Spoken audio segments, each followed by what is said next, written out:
जय सिया राम दोस्तों। इस वीडियो में हम बात करने वाले हैं प्रदीप परिवहन लिमिटेड आईपीओ के बारे में। यह आईपीओ आज हमारा 17 मार्च से खुल चुका है।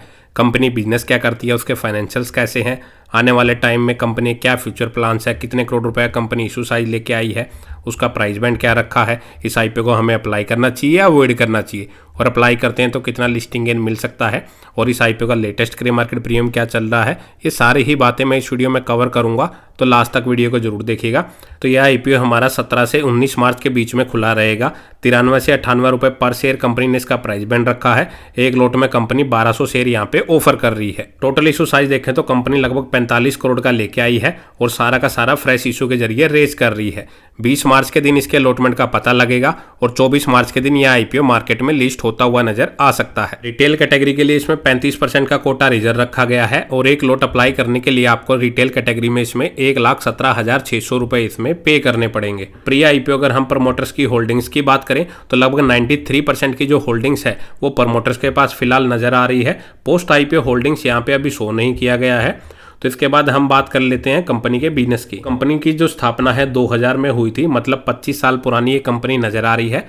और कंपनी का जो मेनली बिजनेस है पोर्ट की सर्विसेज ये कंपनी प्रोवाइड करवाती हुई नजर आ रही है। कंपनी ने अपने बिजनेस को कुछ कैटेगरी में डिवाइड किया हुआ है। उसके अकॉर्डिंग अगर हम देखें, company cargo handling, ship husbandry, stevedoring, dredging and custom clearance and transportation की सर्विसेज ये कंपनी प्रोवाइड करवाती हुई नजर आ रही है। और शिप हस्बेंड्री की अगर हम बात करें, इसमें शिप से रिलेटेड जो भी उसकी क्लीनिंग या मेंटेनेंस का काम रहता है, अंडर वाटर क्लीनिंग भी ये कंपनी प्रोवाइड करवाती है। और स्टीव डोरिंग से मतलब है कंपनी का यहाँ पे जो भी शिप की लोडिंग एंड अनलोडिंग का काम होता है वो कंपनी इसमें करा के देती है। और ड्रेडनिंग में कंपनी मेनली अगर देखें, जो मड आपने वर्ड सुना होगा, जो नदियां या रिवर वगैरह जो भी होती है, क्लीनिंग का भी ये कंपनी काम करती है। और कस्टम की क्लियरेंस की भी सर्विसेज ये कंपनी प्रोवाइड करवाती है। ट्रांसपोर्टेशन की भी सर्विसेज ये कंपनी प्रोवाइड करवाती है। और इसके साथ ही कंपनी एग्रीकल्चर के केमिकल भी मैन्युफैक्चरिंग करती हुई नजर आ रही है, जिसमें कंपनी फॉस्फेटिक फर्टिलाइजर्स बनाती है, जिसमें कंपनी डाई अमोनियम फॉस्फेट बनाती हुई नजर आ रही है। तो ये तो हो गया कंपनी के बिजनेस मॉडल की बातें। तो कंपनी का जो बिजनेस मॉडल है वो ठीक ठाक है।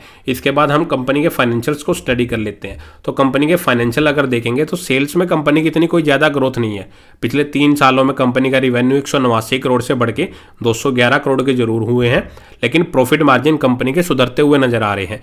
3 करोड़ से कंपनी की प्रॉफिटेबिलिटी बढ़ के 15 करोड़ के आसपास हो चुकी है। लेकिन फाइनेंशियल ईयर 25 के 2 क्वार्टर्स के अकॉर्डिंग अगर देखें तो कंपनी का रिवेन्यू तो अच्छा खासा जंप करता हुआ नजर आ रहा है, लेकिन प्रॉफिटेबिलिटी अगर देखें एवरेज लेके चले तो इस साल भी कंपनी का प्रॉफिट 10 करोड़ के आसपास रह सकता है।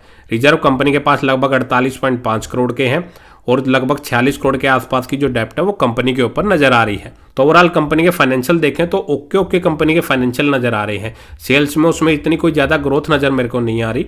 कंपनी की मार्केट कैप देखें तो वो 156 करोड़ के आसपास की है। 0.8 का इसका डेप्ट टू इक्विटी रेशियो है, ज्यादा डेप्ट कंपनी के ऊपर नहीं है, इजीली मैनेज कर सकती है।